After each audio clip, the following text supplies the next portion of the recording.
Hello everyone, I'm Shreya and I welcome you back in this machine learning tutorial series.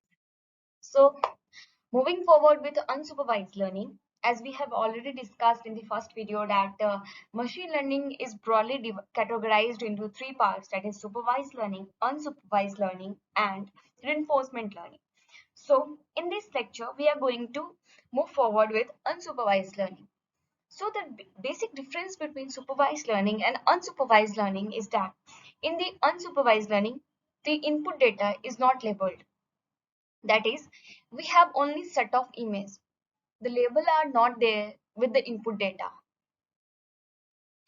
Moving forward with one of the algorithms of the unsupervised learning, that is clustering. So if we feed this image, that is we can say data which don't have any label associated with it, if we feed this to the clustering algorithm, then it will divide it into two categories. That is, the first categories will be of a collection of cars and second categories will be the collection of cycles. So these two collections are called clusters for the clustering algorithm. Talking about the different concepts that are there in clustering, the first concept is intra-cluster similarity. As the name suggests, it is the task of grouping a set of objects so that the objects in the same group are more similar to each other than those in the other groups.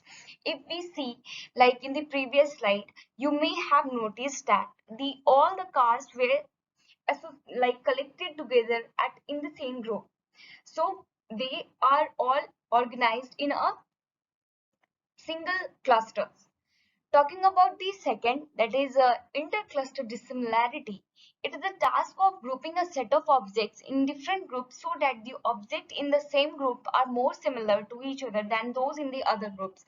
If we talk about in the previous slide, when the cars and bicycle were separated or were clustered in different groups, if we compare like cycle and car, they were much different from the cars or the bicycle in their own groups. So this is the concept of intercluster dissimilarity. That is, in the same in the same uh, in the same clusters, the elements were same, but talking about the different groups, the elements, or we can say the objects that were in the in the like clusters were very much dissimilar. So this is about the intra-cluster similarity and the inter-cluster dissimilarity. So that's all. Hope you liked it and stay blessed. In the next videos, I will discuss about linear regression. So that's all. Thank you.